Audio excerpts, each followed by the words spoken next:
Hi, Ms. Jones. My name is Milan Aaron, and today I'm going to do my presentation over the ideal society.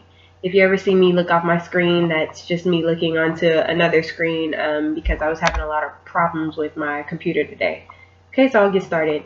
So in 1516, Sir Thomas More created a work, and he named it Utopia.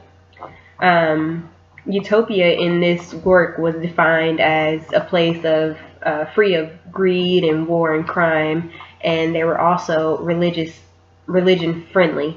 When you think of utopia, you think of peace and happiness and things like that. So I did a little research of my own, and utopia actually is a Greek word that translates to no place, aka it doesn't exist. Um, so I'm going to break down a few of the characters.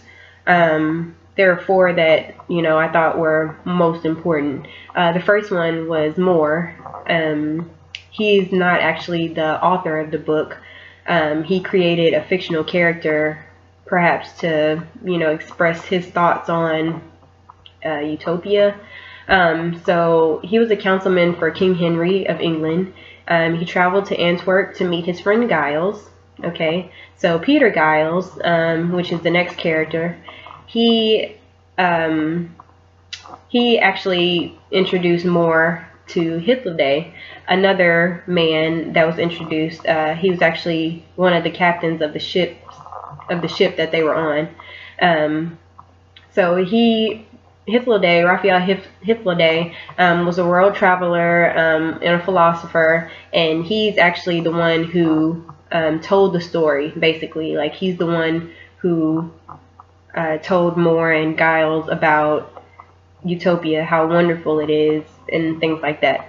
General Utopus is actually the last character, and he's the man that founded Utopia. He slayed all the savages that were on the land, and they turned it into an island, and his wisdom actually became the utopian beliefs. That's where it all came from. Okay, so they meaning Giles, More, and Hythloday, they talked about this place called Utopia because they were new to it. So they were on this ship and they were talking about it. And Hythloday is describing Utopia, and he's telling them that it was free of greed, it's commonplace, everyone was kind of working together, there was no selfishness, there was little to no crime or war, there's productivity, and there was equality, public welfare also. And then outside of Utopia was considered irrational. There was private property, crime, immoral behavior, war, love of gold, and class distinctions. Kind of what we have nowadays. Okay, and actually Hythloday and More had a sort of a debate about utopia, or I guess the beliefs of utopia. So Hythloday was saying that his views are just, and also that ideal society creates prosperity, and that private property is insane. Even though in the story he said something about policy will seem absurd to someone who sees the world differently. So I thought that he was being hypocritical when he said that, because if he thinks that utopia is so amazing, he doesn't know what it's like to live, privately, how we live nowadays. So More argues that communal property neglects prosperity, and I agree. Also, there's no incentive to work. I mean, basically, if you're just, letting everyone else do the labor for you, what are you doing? Like, you have no reason to get up and do something. You have no ambition. And also there's no respect for authority, and that can turn into chaos. There's no order. But in this place, Utopia, it was so amazing, and there was no crime or any bad things going on. I guess they can deal with it. Okay, so there was more utopian belief. They spoke a little bit about euthanasia. It was supported, but it was not required. So if you were sick, you had the choice to either pass away in your sleep, or you can live on and you'll be treated the same, with proper treatment and things like that. Also, the dwellers of Utopia, women had to be 18 and men had to be 22 to get married. They didn't believe in premarital sex. Also, the adulterers became slaves. Now, you wouldn't think that they would even have slaves in this, perfect land, but they did.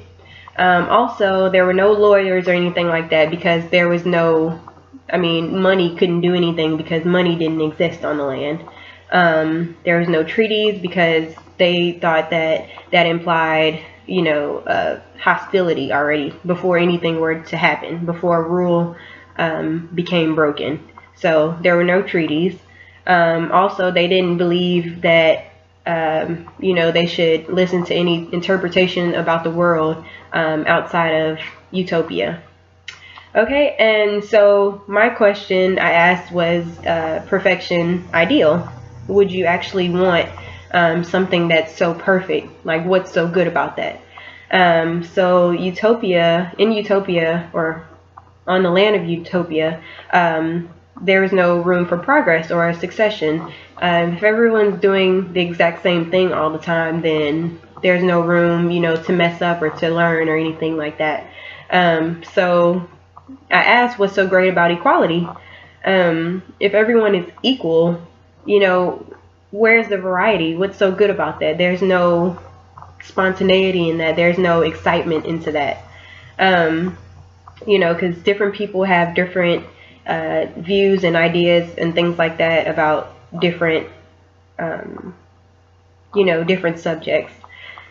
So I don't think that there's any such thing as perfection, and Utopia absolutely cannot exist ever. Okay, and the utopian society, I do agree with some of the beliefs that they had. I would want less greed and less crime and war and things like that. The utopians also believe that human intelligence is key, and I do agree with that. I also agree, that war doesn't create power. It could, in a sense, but it doesn't necessarily create power.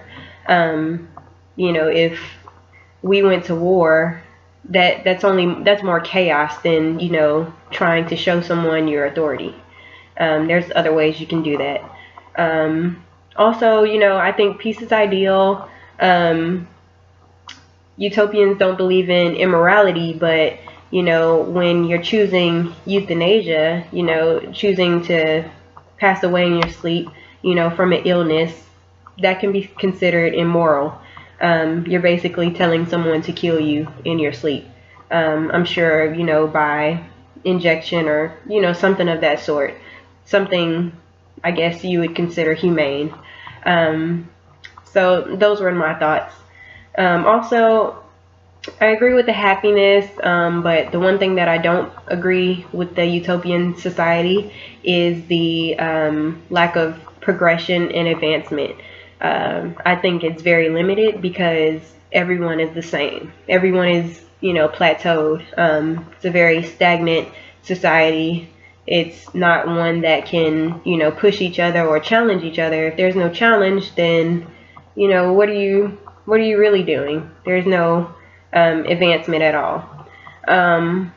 Also, I think that if a society is absolutely equal, then it can definitely fail. Like I said, there's no advancement. Also, society today alters minds. The duty today, of everyone is, or for most people, is to make the next person happy. And honestly, I believe that, whatever you do in your life is your life. And, whatever makes you happy makes you happy. So do whatever makes you happy, no matter, if society agrees with it or not, as long as it's, legal. Okay, and so that is my thought on the ideal society, and I hope you enjoyed my 10-minute session. Thank you so much for being such a wonderful teacher, professor. You're amazing. Thank you, Miss Jones. Okay, bye.